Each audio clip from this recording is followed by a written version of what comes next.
Yo, what's up? What's up, man? God bless you. Hey, how's it going, man? Going good, all these stuff. I'm alright. Just on my way to the gym. So, it wouldn't be wrong to assume you're Catholic? Elder Orthodox. Orthodox, okay. So, I wasn't aware that they hold to sinless Mary. That's interesting. Um, Yes. so, I'm LDS, Mormon.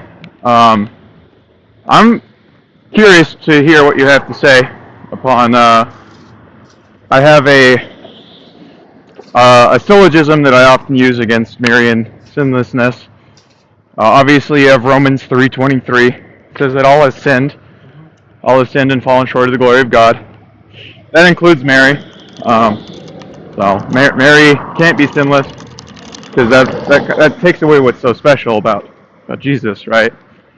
And then also that it's an evolving doctrine that becomes an issue because of papal authority. So originally, I don't appeal to papal authority. huh? I know you don't, but you appeal to Marian sinlessness, and I would assume you follow Augustine in some form, right? We don't follow the Immaculate Conception. We believe that she is for a personal sin. Gotcha. So her mother wasn't immaculately conceived, and she wasn't immaculately conceived by her mother. She Okay. is not immaculately conceived. No. Cool. Then that fixes that. But I still do think I still want to know. Um, so in it's either I want to say it's a church father because I don't. I know that. So the quote is that we have a high priest who was capable of sin but did not. And essentially, it's going over the fact that Jesus, being sinless, is super unique, and that only he could have done what he did, right?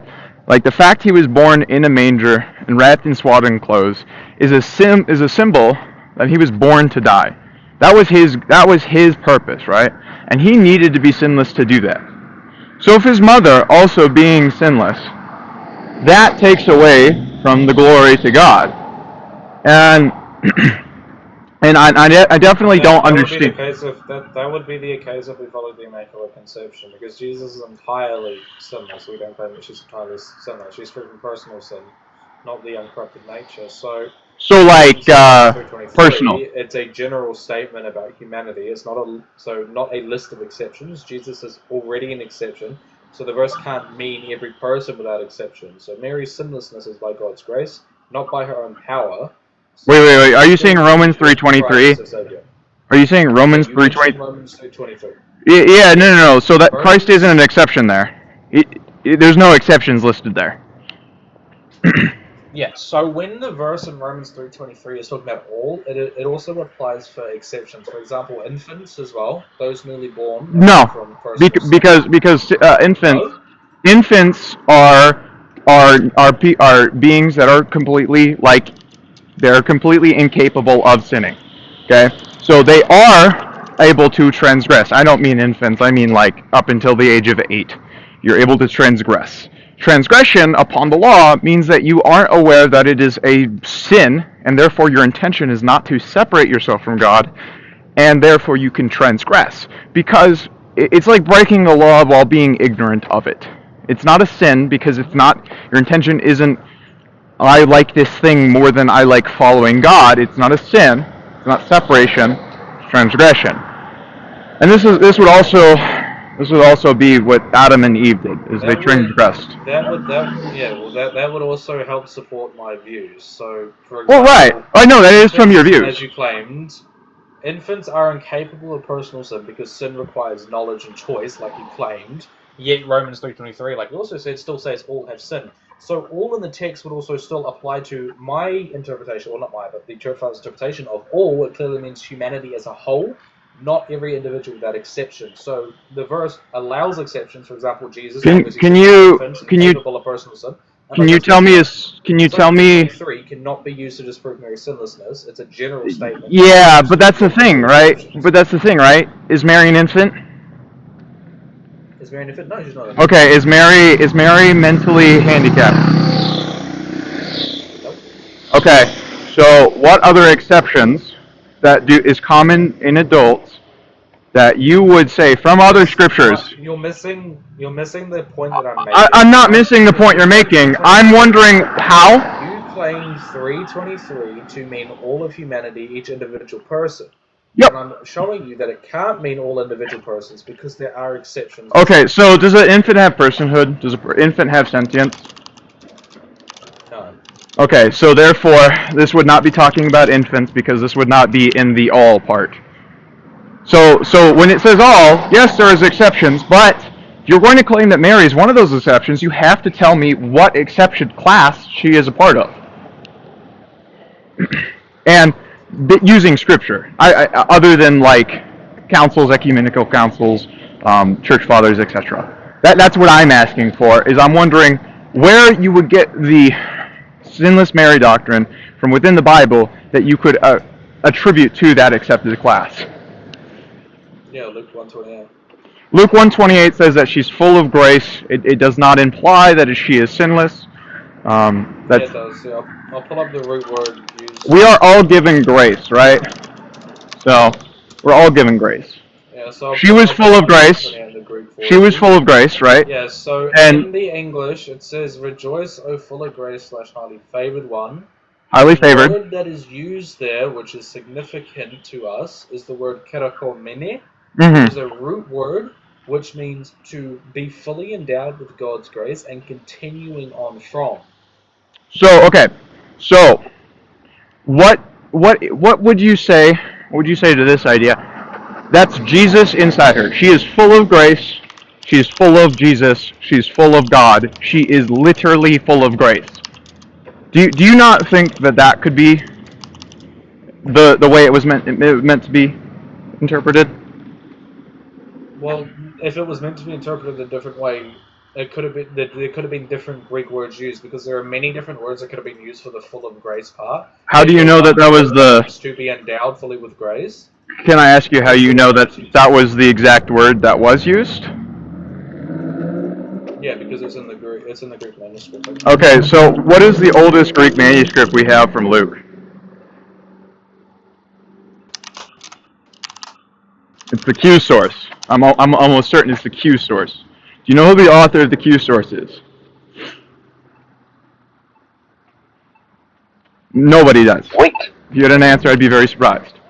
So, the Q source, our earliest manuscript of it, is, I want to say, 2nd century. So, within that time, it is very, very likely that you saying that word was used for a reason is not intentional. So, that argument... Hello? Hey, can you hear me? Hello? Oh, there we go. Hold on.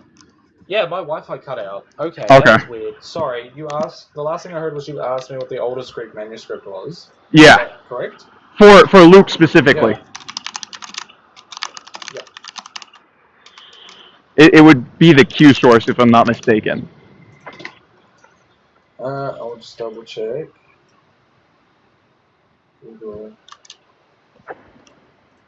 Papyrus 75 and Bodmir XIV, date 175 to 225, early 3rd century. Includes Luke and John. Okay, so close to Codex Sinaiticus B. Yeah. So we have manuscripts from there, right? So the one that I was thinking of, the Q source, that's Mark, Matthew, and parts of Luke. And Papyrus is also up there, 2nd century. Right. Yeah. 1 to 6. Right. So Luke is like a physician, right? So his wording is going to be kind of coded after that, just like Matthew's kind of coded after his publican career. So Luke saying that she's full of grace, right, and using that word, what other words do you think that Luke should have used if he didn't mean that Mary will be sinless. Yeah, so he could have used the words that don't mean a passive participle, being that it's continuing. Can you tell me those? Grace. Yeah.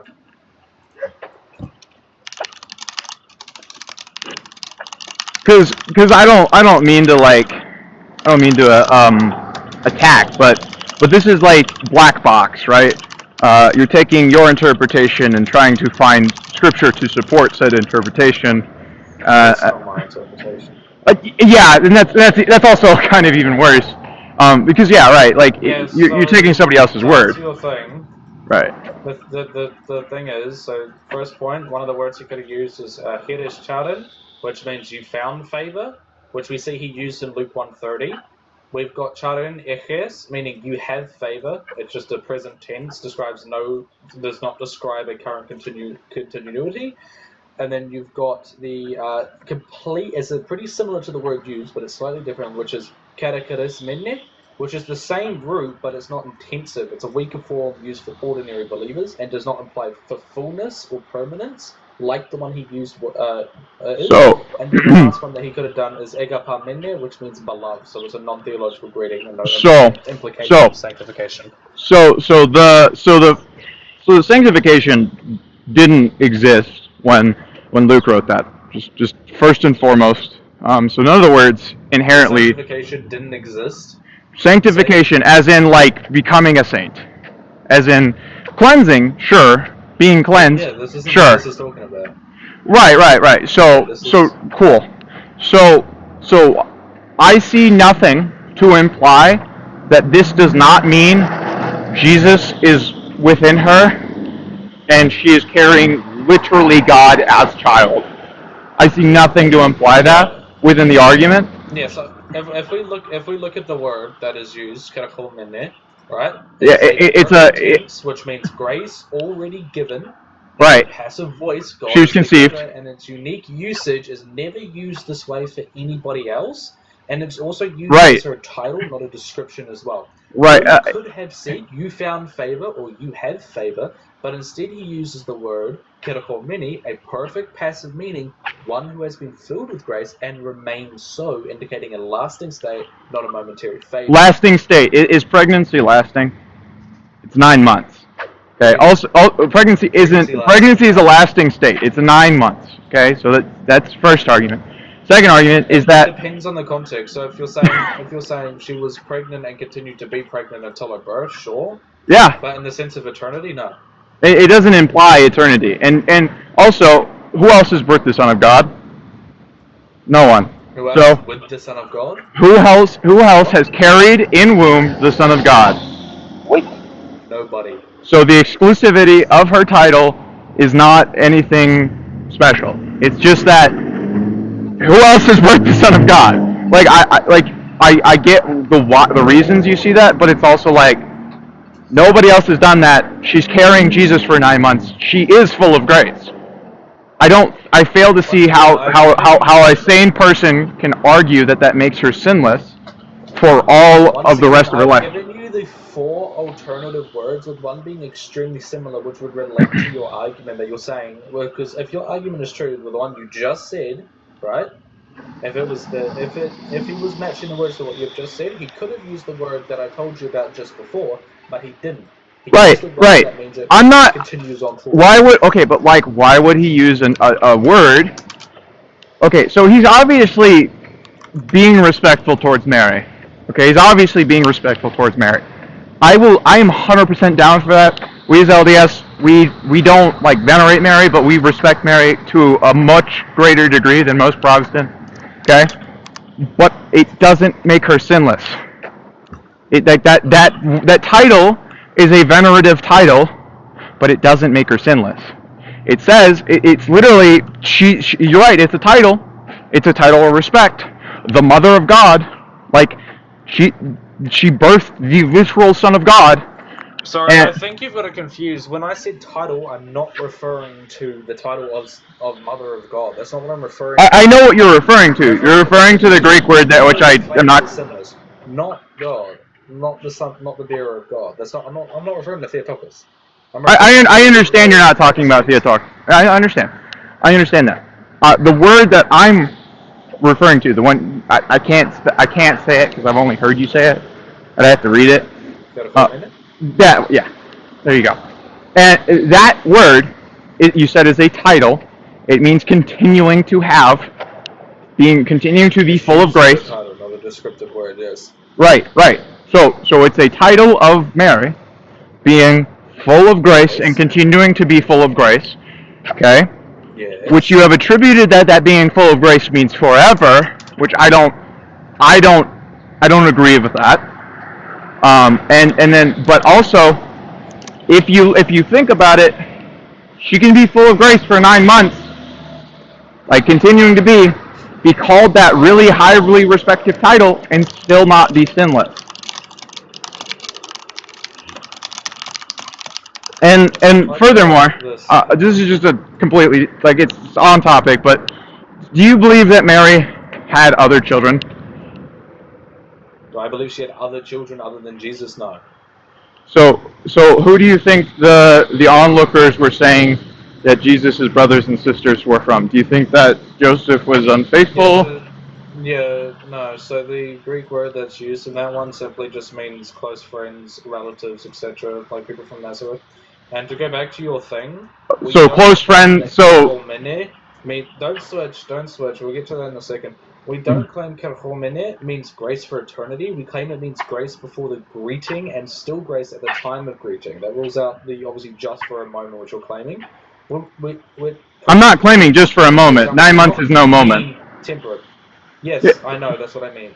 Perfect tense does not mean temporary, okay? Kerchomen is a perfect passive. Perfect equals a completed action with ongoing results. If Luke meant... Okay, so perfect action, perfect action. An aorist, a one-time event, or a present, current state only. So the perfect explicitly says this happened already and the result remains. No time limit is stated as well. So Greek does not... So no time limit is stated. Doesn't that's an argument from silence. So I'm just gonna let me just so the whole thing is that she has grace. She has grace. There is no time limit. You're right. So you can't say that it didn't end in 9 months, and I can't say that it did. Okay. So neither of us can make that. Have you just completely ignored the first point that I said? Yeah, and so perfect. I can say it again. Perfect action, right, is an ongoing result. Having ongoing results for any time limit is a perfect action, right?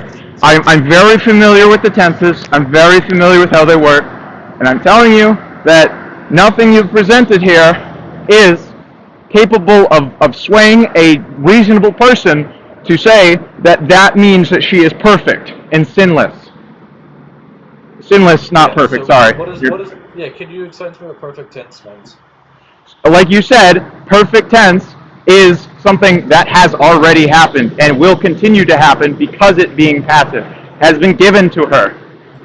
This is like grade school English, or at least it was for me. Yeah, 100%.